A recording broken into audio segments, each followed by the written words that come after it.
지난주에는 공산주의와 복음 전파에 대해서 말씀드렸습니다. 특별히 베트남 선교를 가면서 이 공산권에는 어떻게 복음을 전해야 되는가, 굉장히 질문이 많이 생깁니다. 특별히 우리 교회 이제 북한 선교를 하면서 북한에서 그 체제와 사상 가운데 있는 분들에게 어떻게 복음을 전해야 될까, 이게 보통 문제가 아니지 않습니까? 그래서 우리가 막시즘에 대해서, 공산주의에 대해서 어느 정도 알고 있지만 지난주에는 공산주의와 복음의 그 적대적 관계에 대해서 말씀을 드렸고, 특별히 공산주의는 종교학 분과에서는 종교로 취급할 정도로 굉장히 그 깊은 뿌리가 있습니다. 그래서 우리는 이 공산주의에 대해서 사실은 잘 보아야 되고, 공산주의가 끝났다고 하지만 그렇진 않습니다. 베트남에서 자유로운 것 같지만 그렇지가 않은 거예요. 저희가 사실은 사이공 시민교회라고 하는 우리 안성호 선교사님이 계신 곳에서 같이 협력 사역을 하고 있는데, 이제 그 교회 장로님께서 이제 베트남 자매님과 결혼을 해서 이제 농장을 가지고 있어서 그 농장의 그 안에다가 그 방을 하나 만들어서, 좀 큰 방을 만들어서 저희들이 이렇게 사용할 수 있게 해주셔서 집회도 조금은 할 수 있습니다만, 바로 그 옆에 베트남 현지 교회가 있습니다. 지난 여름에는 저희들이 거기서 여름 성경학교를 했는데 이번에 현지 교회가 저희들을 사용하지 못하도록 하는 거예요. 선교사님이 저한테 그런 말씀하시더라고요. 목사님, 베트남에서 사역하는 게 이렇게 어렵습니다. 이 교회인데 교회가 선교사를 돕지 않습니다. 여러분 이해되십니까? 현지 교회가 선교하는 게 불편한 거예요. 이 공산권이라고 하는 것은 그렇습니다. 어제 이제 2박 3일의 그 청소년 사역 24명의 그 베트남의 학생들을 모아놓고 저희들이 리더십 캠프를 했거든요. 저희는 20명이 갔고 우리 고등학생들 10명 포함해서 같이 있으면서 이제 캠프를 어제 마치고 이제 호치민이라고 하는 그 수도죠. 베트남 남쪽에 있는 호치민에 가서 이제 다 끝나고 이제 이마트를 학생들이 가고 싶다 그래서 이제 이마트를 간 거예요. 정말 우리나라 이마트랑 똑같이 생겼어요. 베트남 가보신 분들은 뭐 아실 수 있겠지만, 저희가 그 앞에 이 세상의 동강교회라고 어떤 성도님이 그 옷을 이제 만들어 주셔가지고 저희들이 단체 트리를 입고 플랜카드를 꺼내서 사진을 딱 찍으려고 하는데 누가 딱 오더라고요. 찍지 말라는 거예요. 아니, 사진 한 장 안 되더라고요. 사랑하는 성도 여러분, 부천역 앞에 이마트에서 사진 찍는 것을 감사하게 여기시길 바랍니다. 여곡역 홈플러스 앞에서 사진 찍는 것을 감사하게 여기길 바랍니다. 우리가 생각하기에는 쉬운 것 같지만 그렇게 쉽지 않습니다. 물론 중국보다는 조금 낫지만 베트남도 철저하게 사회주의 국가이기 때문에 종교가 어느 정도 인정해주지만 전부 다 거기에 등록된 레지스터가 되어 있는 교회들만 인정하는 것이 현실이고, 그러다 보니까 사실 교회는 이 스테이트과 릴리전, 그러니까 국가와 종교는 사실은 연결되어 있지만 서로 간에 이게 긴장 관계 속에서 서로를 존중해 줘야 되는데, 이 교회가 이 당이라고 하는 그 아래에 들어가 있는 거죠. 이 모든 것들이 통제되고 있다는 사실입니다. 여러분, 신앙은 물론 박해와 통제 가운데 성장하지만 정말 우리가 그런 진짜 신앙이라고 하는 것은 자유 중에 자유거든요. 뭐 언론의 자유, 뭐 집회의 자유 있지만 이 영적 자유라고 하는 것은 가장 귀한 자유인데, 그런 자유가 그 땅에 사실은 없다는 것입니다. 저희들이 만났던 24명의 아이들은 대부분이 사실 가난한 아이들입니다. 미혼모 자녀들이기도 하고요, 한국과 베트남 부모님 사이에 태어난 한배 가족이기도 하고요. 그래서 그 아이들의 기도 제목을 받아봤는데, 우리는 그런 기도 제목은 쉽지 않은데 어떤 아이의 기도 제목이 쌀이 떨어지지 않게 해달라고 기도 제목을 냈더라고요. 여러분, 쌀 떨어지지 않게 해달라고 기도 제목을 우리 여기 계신 선배님들은 그런 기도를 드렸을지 모르겠지만, 동시대를 살고 있는 베트남의 그 청소년 아이 중에 쌀이 떨어지지 않기를 기도하는 모습을 보면서 참 다가간다는 게 어떤 걸까? 이 공산권에 다가가는 건 어떤 거며, 그 가운데서도 또 이 아이들에게는 어떤 거며, 미혼모 아이에게는 어떻게 다가가야 되며, 정말 이 여러 사람에게 여러 모습이 된다는 것은 정말 쉽지 않은 거죠. 예수님께서는 어떻게 그걸 하셨을까? 어떻게 저 사람에겐 저렇게, 저 사람에겐 저렇게. 정말 우리는 바로 그 놀라운 예수님의 모습을 따라하기 위해서 애를 쓰는데 정말 쉽지가 않다는 것을 경험하게 됩니다. 오늘 바로 그런 좀 마음을 가지고서 오늘 유다서의 내용으로 좀 은혜를 나누고자 하는데요. 오늘 이 저자인 유다는 예수님의 동생입니다. 그래서 1절은 이렇게 시작이 되고 있습니다. 예수 그리스도의 종이요 야고보의 형제인 유다라고 하고 있습니다. 참 놀랍게도 예수님의 동생들은 원래 예수를 믿지 않았죠. 좀 형이 미쳤다라고 생각했었죠. 그랬던 그 유다가 우리 형이라고 안 합니다. 나는 그리스도의 형제라고 안 하고 나는 종이다. 그리고 형제 야고보, 바로 그렇게 이야기하면서 이 편지를 쓰고 있는데요. 이 유다서 한 장이라고 하는 아주 짧은 내용은 특별히 마지막 때에 우리가 경계해야 될 어떤 이단적 사상, 이단적인 어떤 그런 활동들에 관하여서 말씀하고 있는데, 오늘 이 내용과 함께 지난주에 좀 이어서 이제 공산주의가 끝난 것 같지만 공산주의 이론은 경제에 관한 이론이라면 이 공산주의가 실패로 돌아가면서 이제 공산주의는 이 문화의 영역으로 들어와서 문화 막시즘의 형태를 통해서 이제 계속해서 어떤 퍼져나가고 있는데, 그 내용이 어떻게 오늘 우리가 함께 배워야 되고 또 경계해야 되는지에 대해서 유다서를 통해서 함께 그 내용을 좀 살펴보려는 것입니다. 자, 오늘 본문 말씀을 조금 더 이제 좀 볼 건데요. 설교 노트를 좀 보시면 마지막 때에 경계해야 될 세력과 특징이 있다는 것입니다. 자, 그런데 이 4절에 보면 이렇게 되어 있습니다. 가만히 들어온 몇 사람이 있다는 것입니다. 가만히 들어온 사람이 있다. 이 가만히는 이렇게 그냥 몰랐는데 들어와 있는 거예요. 그러니까 교회 안에도 몰랐는데 그냥 이렇게 쑥 들어와 있는 그런 사람들이 있는 거죠. 그런 세력이 있는 거죠.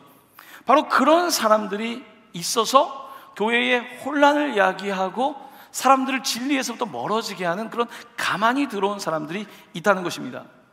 이번 에덴 동산도 참 놀랍지 않습니까? 그 이야기를 보면 창세기 1장과 2장에서 하나님께서 세상을 만드시고 사람을 창조하셨는데 3장에 갑자기 보니까 가만히 사단이 들어와 있는 겁니다. 가만하게 얘기합니다. 이 선악과를 뭐 먹지 말라고 했느냐? 가만히 이야기합니다. 그 가만히 이야기하는데 순식간에 이 에덴 동산이 이 사단의 손아귀에 들어가는 것입니다. 여러분, 우리 주변의 교회들 중에도 어느 순간에 그냥 가만히 들어왔는데 갑자기 교회가 막 풍지박산이 나고 이단에 빠지기도 하고 이런 일들을 보지 않습니까? 국가적으로 봤을 때는요, 가만히 들어왔는데 공산화가 되는, 우리는 사실 이 공산주의에 대해서 이 대한민국은 얼마나 많은 경험이 있습니까? 가만히 들어온 거예요. 가만히 들어왔는데 공산화가 된 거예요. 베트남은 어떻습니까? 얼마나 치열한 전쟁이 있었습니까? 정말 가만히 그렇게 되는 거죠. 여러분, 바로 사단은 가만히 들어와서 사실은 우리를 이렇게 혼란에 빠지게 하는 그런 권력을 갖고 있는 세력이라는 것입니다. 바로 자기 처소를 떠난 천사들이라고 되어 있는데, 유다서는 이 사단이 자기 처소를 떠난 천사라고 하고 있습니다. 그가 마땅히 있어야 될 하나님을 떠나서 자기 처소를 떠난 바로 천사들이 사단이라고 말하며, 에베소서 4장과 6장에 보면 이 사단은 간계를 갖고 있다는 것이에요. 간계, 영어는 스킴이라고 합니다. 스킴, 간계를 가지고 있다는 것입니다. 간교한 계략을 갖고 있는 거예요. 아니, 우리는 그냥 순수하게 생각하는데 상대방은 이미 생각을 하고 들어오는 거예요. 나는 그냥 에덴 동산에서 있는데 사단이 들어와서 이미 철저하게 전략을 가지고 들어와서 어떤 말로 이어가게 될지, 상대방이 이렇게 말하면 어떻게 대처하게 될지, 이런 모든 것들을 가지고 사단이 우리를 넘어뜨린 거 아닙니까? 그래서 이 간계라고 하는 것은 속임수입니다. 가만히 들어와서 속임수와 간계를 사용하는 세력이 특별히 마지막 때에 놀랍도록 많이 있을 거라는 것입니다. 자, 이 세력의 두 번째 특징은 경건하지 않고 조롱의 태도를 갖고 있다는 것입니다. 경건하지 않다. 경건하지 않다라고 하는 것은 말세의 특징인데, 경건하지 않다는 것은 하나님이 없다는 것, 하나님이 없는 것처럼 사는 것을 경건하지 않다고 말하는 겁니다. 오늘 우리 시대의 사람들은 경건을 좋아하지 않습니다. 하나님이 없다라고 내가 믿고 하나님이 없다라고 하는 방식으로 살면 내 맘대로 되는 것 같은 거죠. 바로 이 경건하지 않은 사람들이 또 어떤 태도를 갖냐면 오히려 경건하게 사는 사람을 조롱한다는 거예요. 교회 다닐 때 조롱하지 않습니까? 사람들이. 여러분, 우리 자녀들이 특별히 신앙생활하기 어려운 게 뭡니까? 아이들이 그 또래 압력, 피어 프레셔라고 하는 그 또래 압력을 받을 때에 아이들이 주변에서 조롱하는 거죠. 너 교회 가? 여러분, 교회 가는 게 뭐 문제 있습니까? 내가 더 정직하게 살려고 하고 내가 정말로 다른 사람보다는 더 정말 애쓰고, 여러분, 뭐 우리가 뭐 바보라서 교회를 오는 게 아니지 않습니까? 우리가 뭐 어리석고 뭐 머리가 모질라서 뭐 교회에다가 뭐 11조를 뭐 교회에다 드리는 게 아니지 않습니까? 하나님께 드리고, 이게 그런 게 아닌데 사람들은 그러면 아유 뭐 좀 너 좀 생각을 해봐, 좀 이성적이지 않은 것처럼 얘기를 하는 거예요. 성경은 이미 그것을 우리에게 예고하고 있습니다. 이성적이지 않은 사람들이 마치 신앙생활하는 사람들을 이성적이지 않은 것처럼 얘기하고, 도덕적이지 않은 사람들이 이 신앙생활하는 사람들을 비도덕적인 것처럼 아니면은 무지한 것처럼 말을 한다는 것입니다.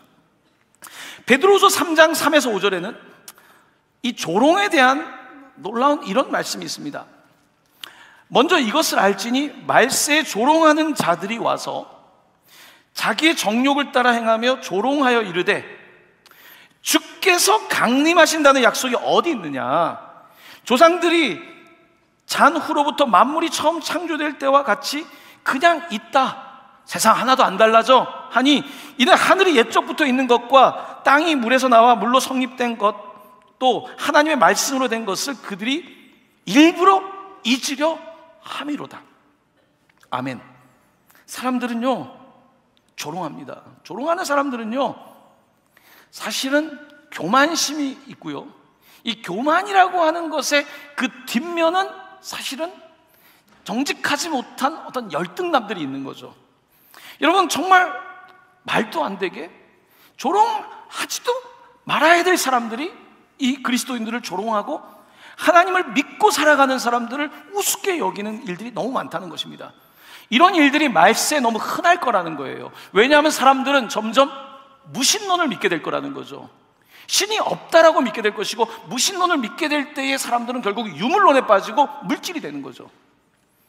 여러분, 사람들은 결국은 육체가 되는 것입니다. 노아 때도 육체가 되었다고 말합니다. 육체가 된 것은 무엇입니까? 영적인 것을 이해를 못하는 거죠. 영적인 안테나가 없기 때문에 하나님은 없다고 얘기하고 내 삶도 그냥 이 땅에서 잠시 편하게 내가 원하는 대로 살다가 죽으면 끝이라고 생각하는, 정말로 어리석게 살면서도 오히려 지혜로운 사람들을 비웃고 조롱하게 될 거라는 것입니다. 바로 오늘 그 내용이 오늘 유다서에 있는 것입니다. 자, 세 번째는 이들은 어떤 특징을 갖고 있냐면 계속해서 분열을 조장하고 육에 속해서 성령이 없는 모습으로 계속해서 살아가게 된다는 것입니다. 자, 두 번째 문화 막시즘 이야기를 조금 하도록 하겠습니다. 사실 문화 막시즘에 대해서 제가 뭐 잘 알아서 드리는 건 아니지만 오늘 우리가 특별히 주의해야 될 사상이라고 생각하고 이 문화 막시즘에 대해서 지난주에 이어서 조금 더 말씀을 드리고자 합니다. 이 문화 막시즘이라고 하는 것은 여러분이 집에 가서 검색을 해보시면 이게 음모론이다 라고 써있는 내용도 있을 거예요. 음모론이다. 문화 막시즘에 대해서 여러분 잘 처음 들어보신 분들은 많을 건데요, 거기에 대해서 제가 오늘 말씀을 드릴 테니까 관심 있는 분들은 좀 같이 공부를 해보셔도 좋을 것 같습니다. 여러분, 공산주의는 무신론적 유물론을 기초로 하고 있습니다. 신이 없다는 것이고, 그리고 물질이 정신세계의 토대라고 하는 생각입니다. 전통적인 철학과 전통적인 기독교의 이해는 영적인 것이 육적인 것을 만들었다, 정신이 육을 만들었다고 생각하지만 반대로 육적인 것이, 경제가 정신을 지배한다라고 하는 바로 그렇게 하부구조, 바로 이런 경제가 지배한다, 이것이 정치, 이 모든 것들을 지배한다라는 것, 유물론적 세계관을 가지고 있습니다. 1900년대 초반에 나왔던 그 공산당 선언 이후에 정말로 공산혁명이, 볼시비키 혁명이 러시아에서 일어나고 중국에서도 이제 마오쩌둥이 일어나서 중국을 공산화시키고 북한, 베트남, 라오스 수많은 나라들이 사실 공산화가 되었지만 공산주의라고 하는 이 경제 시스템은 결국은 실패로 끝나게 됐죠. 결국은 정치 체계는 사회주의를 갖고 있지만 경제는 자본주의를 받아들이게 되죠. 베트남도 마찬가지죠. 베트남 전쟁 이후에 10년 동안 피폐되었던 그 나라를 일으키기 위해서 결국은 개방을 할 수밖에 없었고, 그러면서 1980년대 중반부터 우리나라 기업들이 들어가기 시작하지 않았습니까?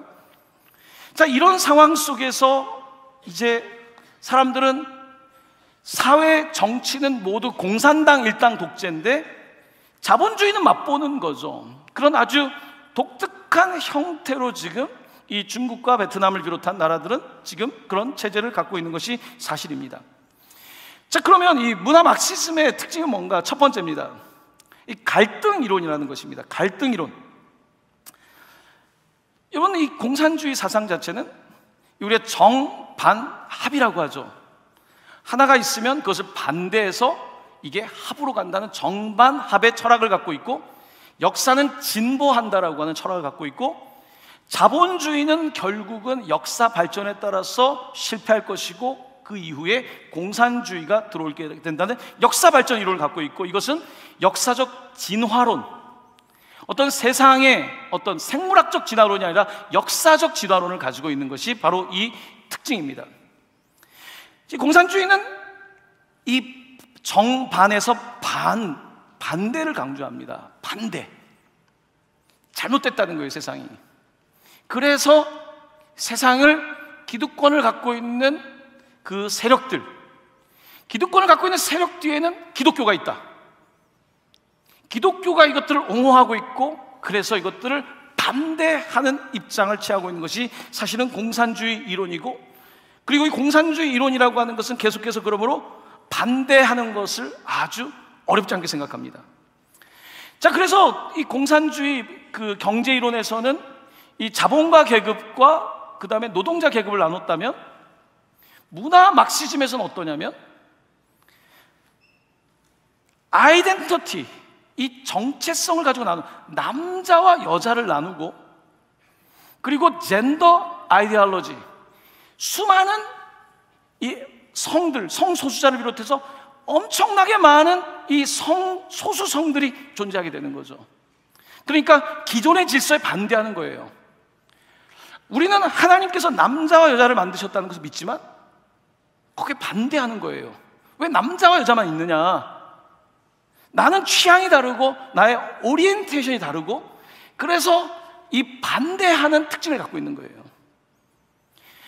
이 문화 막시즘의 특징은 특별히 가정을 가부장적인 어떤 극복돼야 될 대상으로 생각하는 경향이 있습니다. 가정은 남성 중심의 가정이고, 여성은 거기서 어떻게 보면 어떤 종속적 관계에 있다라고 하는 이런 것을 전제하고 있는 거죠. 그렇기 때문에 이 문화 막시즘적인 사고는 반대가 역사를 발전시킨다는 거예요. 반대하는 것이 더 맞다는 거예요. 그런데 반대가 물론 필요하죠, 여러분. 모든 사람이 다 오케이 하는 북한같이 돼서는 안 되겠죠. 우리 자유민주주의에서는 반대할 자가 있습니다만, 그 반대가 계속해서 반대가 반대를 낳을 때에 어떤 문제가 벌어지냐면 갈등과 분열과 혼란에 빠지게 되죠. 우리가 그래서 이 반대하실 수 있습니다만, 내가 정말 깊이 생각해 봐야 되는데 반대하면 일단은 굉장히 똑똑한 것처럼 보이는 거예요. 그래서 이제 수업 시간에도 여러분, 질문을 잘한다는 것이 꼭 반대하는 게 잘하는 게 아닙니다. 그걸 논리적으로 해야 되는데 일단은 반론을 제시하면 굉장히 디스커션을 잘한다는 그런 생각을 할 수 있는 거죠. 이 갈등 이론을 가지고 있다는 것입니다. 자, 그런데 이 갈등 이론의 특징은 처음에는 이런 경제적인 어떤 그런 계급 투쟁으로 봤는데, 이제는 남녀 간의 투쟁, 젠더의 투쟁, 그리고 섹슈얼 레볼루션이라고 하는 성혁명, 성적인 혁명 얘기가 나오는 거죠. 미국에서는 1960년대부터 캘리포니아를 중심으로 한 히피 문화가 발생되면서 기존의 가정이라는 질서, 기존의 섹스라고 하는 이것은 굉장히 전통적인 것이라고 말하고, 여기에 정신분석인 프로이트의 이론이 들어와서 인간은 성적인 자유를 가지고 있고 이것을 계속해서 억압하고 있는 이 기독교가 오히려 역사 발전을 막고 있다라고 하는 이런 식의 주장을 펼치고 있는 것입니다. 상당히 많은 학자들은 이런 이야기를 하면서 굉장히 새로운 이야기를 하는 것 같고 사회주의, 사회 이론을 만들고 심리학적 이론을 만들어내지만 과연 그럴까요? 과연 우리는 그렇게 많은 자유를 그 영역에까지 가져야 되는 것이 맞을까요? 그래서 이렇게 문화 가운데서 계속 갈등들이 많아진다는 것입니다. 저는 1990년대에 대학을 다녔는데 그때도 이제 이런 사상들이 이미 많이 캠퍼스 안에 다 퍼져 있었죠. 그리고 그런 것들을 공부했고, 그러니까 공산주의는 이제 실패로 돌아가니까 이 혁명을 공산혁명이 아니라 성혁명이라든지 젠더혁명이라고 하는 이런 것들이 이미 90년대부터 이미 들었던 이야기들이 시간이 지났는데 이제 그게 너무나 당연해진 거예요. 이제는 교과서 안에서도 그래서 다양한 성을 배우고 아이들이 그래서 이런 것들을 다 펼쳐놓는 거죠. 근데 이제 그러다 보니까 이제 미국 사회도 갈등이 생긴 거예요. 이게 정말 맞나? 이렇게 다 인정하는 게 맞나? 사실 이번에 트럼프 행정부에서 그 개인에 대한 평가를 떠나서요, 남녀 두 개의 성밖에 없다라고 하는 이 주장은 여러분 이 자유로운 미국에서 이거는 사실 불가능한 일이라고 생각하는 일이 된 거죠. 물론 그것이 어떻게 구체적으로 법과 사회와 여러 가지 영역에 들어갈지 모르겠지만 이것을 선언했다는 것 자체는 놀라운 겁니다. 여러분 계속해서 갈등이 일어나고 있는데 우리는 이 갈등 속에서 내가 스스로 생각하지 않으면 나도 그냥 이렇게 사상에 따라서 가만히 따라가다 보니까 그쪽으로 가게 되는 거죠. 자, 문화 막시즘의 두 번째는 조용한 혁명이라는 것입니다. 조용한 혁명. 이 조용한 혁명에서 안토니오 그람시라고 하는 문화 막시즘을 시작한 분의 이야기는 이겁니다. 문화의 기관들, 인스티튜션으로 긴 행진을 통해서 혁명을 완수해라라고 하는 주장을 합니다.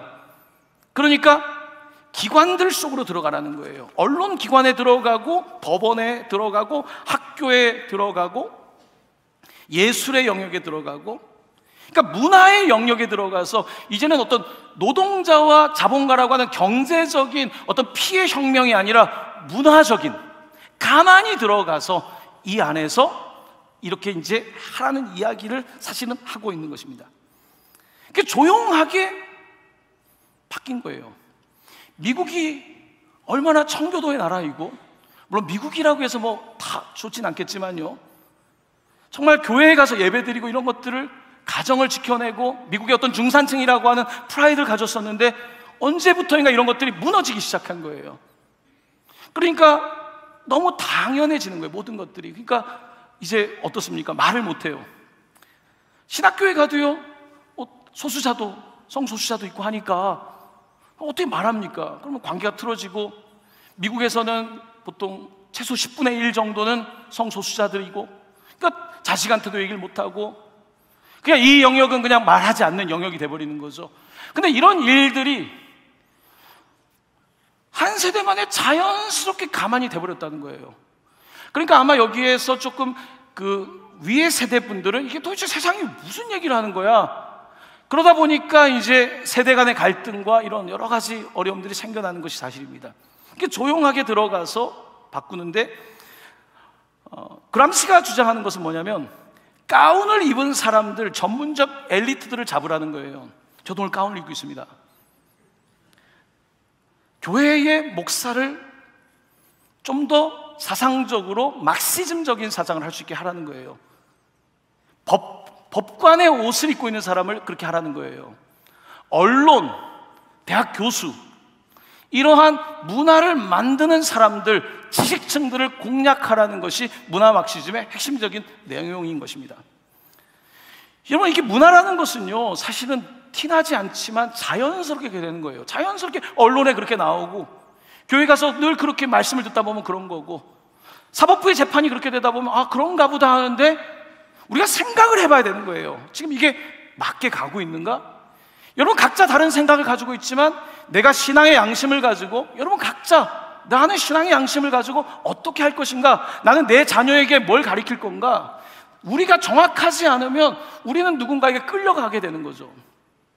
바로 여기에 있어서 오늘 우리가 이런 문제들에 대해서 좀 생각해야 되지 않을까. 강단에서 이런 문제들을 정말 안 다뤘던 주제들이지만 특별히 이제 제가 공산권에 가면서 이런 생각을 더 해보게 되는 겁니다. 세 번째입니다. 그래서 결론적으로 하는 이야기죠. 이건 반기독교적인 이념, 엔타이 크리스찬적인 아이디올로지, 이데올로기를 가지고 있고 기독교를 사실은 극복 대상으로 봅니다. 이게 이제 목사로서 가장 힘든 부분이에요. 기독교를 극복 대상으로 보는. 베트남에 가보면요, 이 기독교는 위험한 종교예요. 그냥 고분고분하지가 않잖아요. 우리가 좀 말을 안 듣는 편이잖아요. 그렇지 않습니까? 우리 가면 막 선교한다고 하고 우리가 만만한 사람들이 아니거든요. 사실 그러다 보니까 이제 반기독교적인 특징을 가지고 있고, 무신론적 유물론이라고 했던 것처럼 신이 없다. 그리고 우리는 성령을 이야기하는 사람들이거든요. 우리는 계획을 얘기하는 것이 아니라 사실은 환상을 이야기하고 꿈을 이야기하고 하나님의 계획을 얘기하는 사람들인데, 이런 것들은 전부 다 너가 지금 몰라서 하는 이야기라고 하는 이런 식의 이념으로 저희들은 반기독교적인 그런 이념들에 너무나 많은 영향을 받았습니다. 그러니까 우리 자녀들이 상당히 반기독교적인 이념을 배웠죠. 제가 90년대 대학을 다닐 때만 해도 교회를 간다 그러면 굉장히 제가 좀 무식해 보이는 분위기 느꼈어요. 여러분 저랑 비슷하게 전후로 학교를 다니신 분들 그런 걸 느끼지 않았습니까? 교회를 가면 아직도 그렇고, 선배들이 주체사상에 대한 교육을 많이 해줬죠. 대학교 때. 여러분 사실 우리가 그런 시대를 살았고 우리는 아직 이 엄청난 정리되지 않은 이 이념이 혼재된 상황 속에 있다는 사실을 사실은 기억해야 되는 것입니다. 이 반기독교적인 이념이 계속 확산되는데, 최근에 이제 태국의 그 동성 결혼이 합법화가 됐죠. 이제 계속 늘어날 거예요. 베트남은 공산국가니까 동성 결혼이 합법화가 안 될 거라고 생각하시죠? 베트남의 동성 결혼을 찬성하는 사람 65%가 넘습니다. 태국은 이미 됐고요. 그런데 여러분 데이터를 보면 왜 태국은, 방콕을 여러분 많이 가잖아요. 왜 태국은 계속 이쪽으로 갈까? 이 동성 결혼이 법이 합법화되고 나서 관광 수입이 엄청 늘어날 거라는 겁니다. 태국은 엄청난 관광 수입 얻을 거라는 거예요. 400만 명 이상이 들어올 거라는 거예요. 이것 때문에. 그러면 나라들이 지금 뭐 IT가 발달했습니까? 뭐 농업 중심의 국가에 외국 자본과 기술을 가지고 와서 하청 중심의 경제를 하고 있는 나라에서 가장 확실한 건 관광 수입이거든요. 그러니까 결국은 이런 겉으로 보기에는 그냥 뭐 이렇게 그냥 문화인 것 같기도 하지만 그 이면에는 또 여러 가지 복잡한 이 셈법이 있는 것이겠죠. 자, 이렇게 반기독교적인 이념이 계속 확산되고 있고, 사람들은 그러니까 하나님이 가르쳐 주신 남자 여자가 중요한 게 아니라 그냥 돈벌이가 되면 중요한 거예요. 국가에서는. 공산권에서는 선교사님들이 피를 토하는 부분이 뭡니까? 정말 어렵다는 거예요. 다 감시당하고, 이게 사회주의라고 하는 것이 다 감시하고 자유가 없는 것이니까 그런 부분에 대해서 안타까워하는 것 아닙니까? 정말 경험해보지 않은 사람은 모르는 거죠. 네 번째입니다. 이 문화 막시즘이 갖고 있는 그 전략은 진지전과 기동전이라고 부릅니다. 진지전은 복잡한 말이 아닙니다. 진지를 구성하라는 거예요. 그러니까 교수들을 잡아서 거기에다가 진지를 구성하고, 처음에는 소수지만 그 다음에 언론에도 진지를 잡고 진지를 구성하라는 거예요. 자, 미국이 왜 이렇게 컬처럴 막시즘이라고 하는 문화 막시즘에 영향을 받게 되었는가? 그것은 독일의 프랑크푸르트 쪽에 있는 그 사회과학자들이 이제 미국으로 대거 이주를 하게 되죠. 뉴욕에 있는 콜롬비아 대학으로 가게 되고, 그러면서 이제 교수들이 들어가서 사회과학을 하게 되면서, 사실은 막시즘이나 이런 이론들은 사회, 경제, 정치 이런 이론이기 때문에 이쪽 사상들이 어느 순간에 이것들을 다 가만히 퍼지게 됐던 것입니다. 진지를 구성하라는 거예요. 진지를 구성하고 있으라는 거예요. 진지를 구성하고 거기서 너무 티내지 말고 싸우라는 거죠. 그렇게 하다 보면 서서히 그리고 때가 됐을 때는 이제 기동전으로 나서서 딱 장악하라고 하는, 바로 이와 같은 진지전 기동전이라고 하는 안토니오 그람시의 이야기를 하고 있는 것입니다. 복잡한 이야기를 하려는 것이 아닙니다. 그게 어려운 이야기가 아닙니다. 제가 오늘 여러분에게 드리고 싶은 말씀은 뭐냐면, 세상에 돈이 돌지 않습니까? 세상의 모든 지금 글로벌 이코노미에서 다 돌고 있고, 그냥 버튼 하나면은 어마어마한 돈이 왔다 갔다 하는데, 너무나 많은 생각과 사상도 움직이고 있다는 것입니다. 내가 깨어있지 않으면, 그냥 내가 그냥 교회를 가서 그냥 나 이렇게 예수님 믿고 그냥 내 신앙생활하고 이것만으로는 안 된다는 거예요. 왜냐하면 상대는 이미 생각을 하고 들어오니까, 사단은 생각을 하고 이미 스킴을 짜서, 관계를 짜서 이렇게 하겠다는 걸 갖고 있는데, 사실 우리 성도님들은 뭐 저도 마찬가지고요, 우리 그냥 그렇게 복잡하지 않지 않습니까? 순수하게 그냥 신앙생활 하지 않습니까? 하지만 그렇지만 세상은 그렇지 않다는 것입니다. 자, 이렇게 됐을 때 문화 막시즘이 퍼진 결과는 뭐냐면 5번입니다. 결국은 이제 상대주의가 하나의 어떤 윤리가 된 거예요. 어떤 절대성을 얘기하면요, 시민 정신에 어긋나는 거예요. 절대적인 것을 믿지 않습니다. 상대적이라는 것. 그리고 도덕적 타락이 심하죠. 도덕이라는 말이 없어졌어요. 이제 도덕이라는 과목은 존재하기 어려워요. 왜냐하면 기독교가 도덕을 지켜내고 있고, 사실은 십계명부터 해서 이 도덕의 근본이 이 유대 기독교 사상에서 왔는데, 이게 극복해야 될 대상이라고 하니까, 이게 극복해야 될 대상이라고 한다면 이제 도덕은 어디서 올까요? 도덕의 권위는 없는 거예요. 성경의 권위도 없는 것이고, 그러면 각자가 권위가 되는 것이죠. 그러다 보니까 혼란과 복잡한 일들이 계속해서 펼쳐질 수밖에 없는 것입니다. 바로 이렇게 도덕적 타락이 일어나고, 그 다음에 PC라 그러죠. PC는 컴퓨터를 말하는 것이 아니라 Political Correctness라고 하는 정치적 올바름. 들어보셨죠? 정치적 올바름. 정치적 올바름이 뭡니까? 제가 이제 공부를 할 때에 박사과정에서 수업을 하다 보면 백인도 있고 흑인도 있고 아시아 사람도 있고, 미국 사람들은 결혼했냐 뭐 이런 거 안 물어보지 않습니까? 나이 안 물어보지 않습니까? 말할 때마다 서로 주의해야 되는 거예요. 혹시 내가 이야기해서 여기 지금 흑인 친구가 좀 마음이 상할까봐, 혹시 내가 이 결혼이 중요하다 얘기하는데 보니까 이 동성인 학생이 있는데 내가 혹시 잘못 말하면 이 사람들 또 상처가 되니까 전부 다 말할 때 쿼테이션을 달아요. 따옴표를 달아서 politically correct하게 말한다면, 내가 혹시 너한테 좀 기분 나쁘면 안 된다는 이걸 갖다가 늘 의식하고 살아야 돼요. 지식인의 특징이에요. 그러니까 어떤 이야기를 할 때 할 말을 못해요. 입에 경찰을 붙이라 그래요. 진짜 어려워요, 디스커션 하기가. 말을 하면은 서로 어려운 거예요. 여러분 어떻게 명절 보내시면서 어떻게 좀 많이 평화하셨습니까? 혹시 요즘 우리나라 여러 가지 되어지는 일에 대해서 얘기하다 보니까 안 되겠죠? 우리 말하지 말자, 떡국이나 먹자.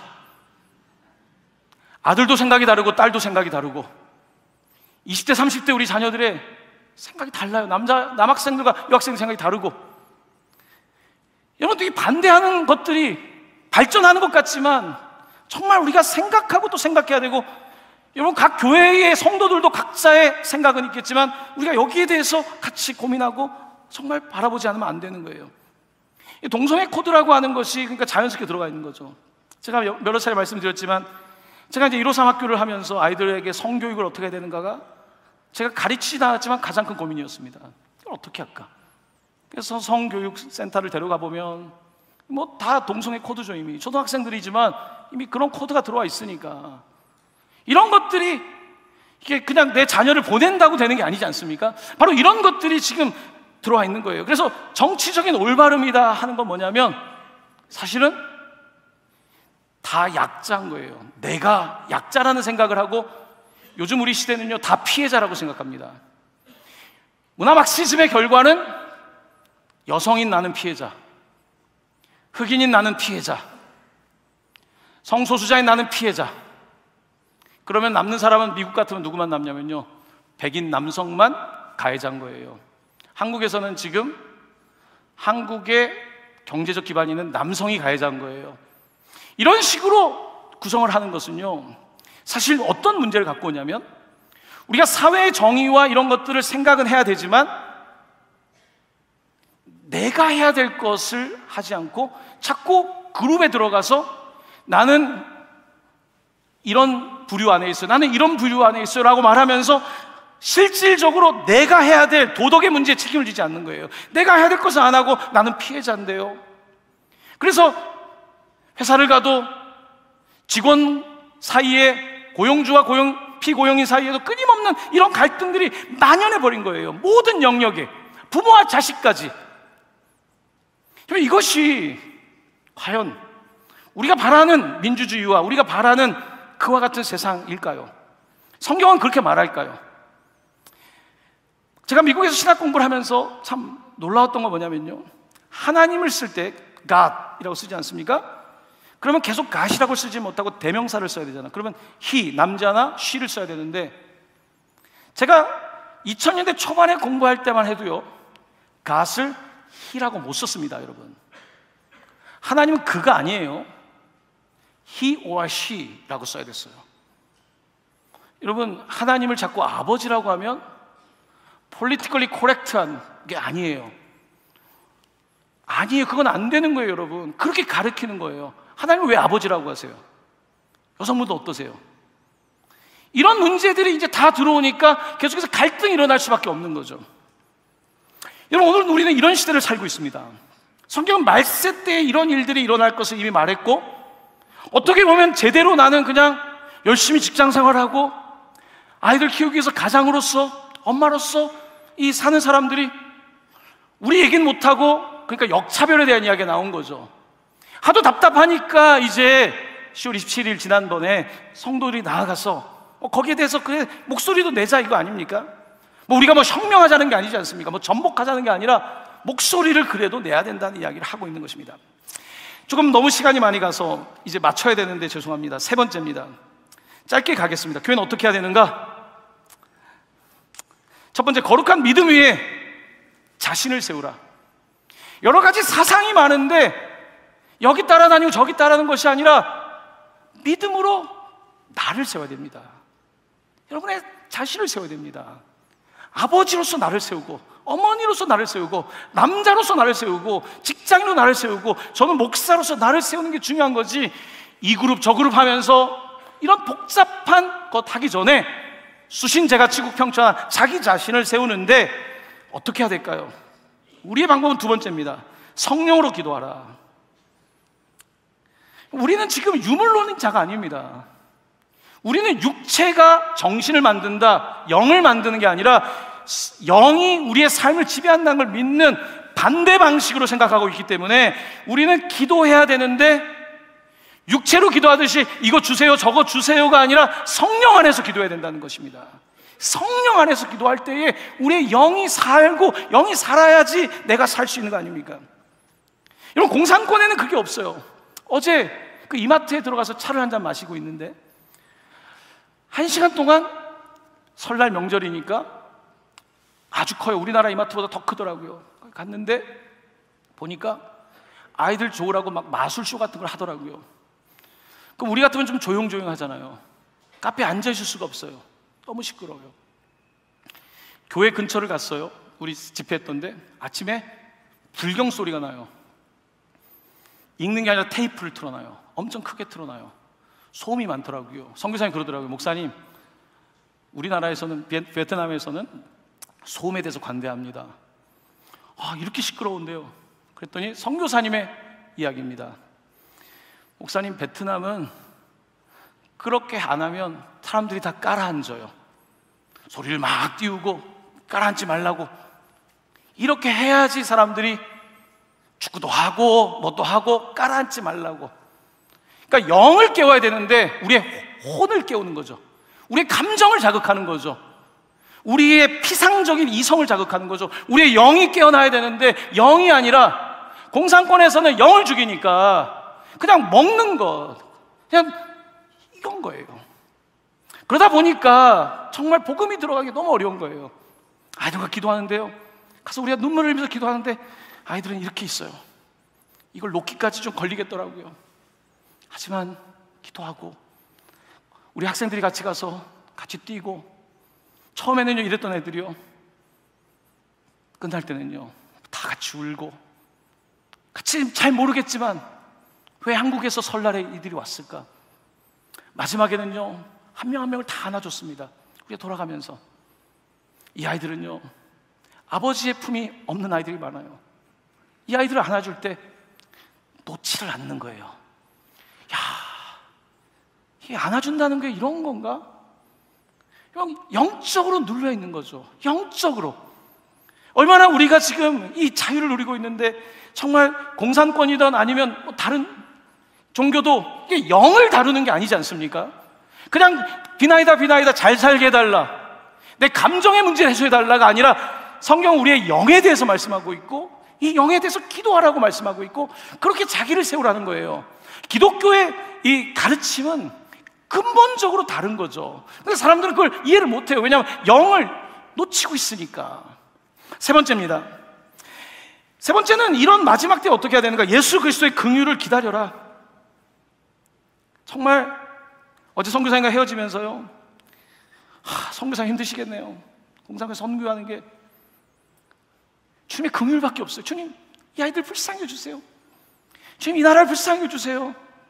이제 이마트가 들어와서 물건도 사고 뭔가 조금 더 나아진 것 같지만 뭔가 들뜨지 않으면 안 되는, 정말 깊은 곳에 그 안식을 누리지 못하는, 긍휼을 기다려라.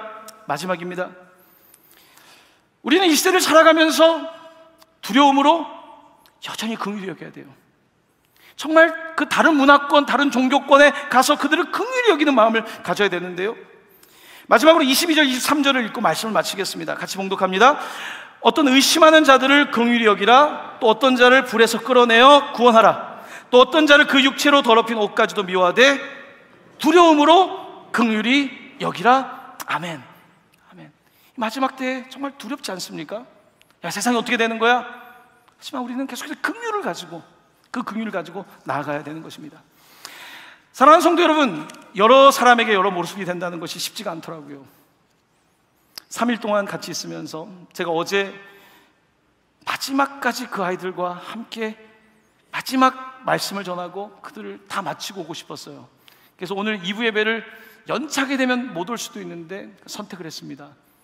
여러분들은 소중하지 않아서가 아니라 늘 저 많이 보니까 그 아이들에게 마지막 말씀을 꼭 전하고 싶었어요.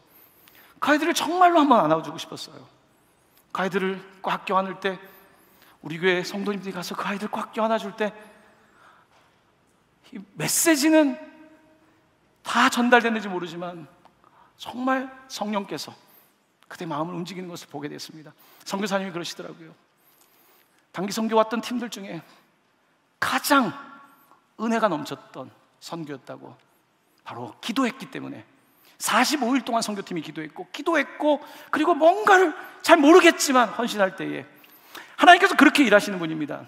우리는 어떤 문화의 힘과 어떤 시스템의 힘을 따라가는 사람들이 아니라 우리는 성령을 따라가는 사람들입니다. 사랑하는 성도 여러분, 영적 자유를 누리시길 바랍니다. 여러분, 자유합니다. 왜 이 영적 자유를 누리지 못합니까? 이 영적 자유를 누리시며 승리하시기를 예수님의 이름으로 간절히 축원합니다. 아멘.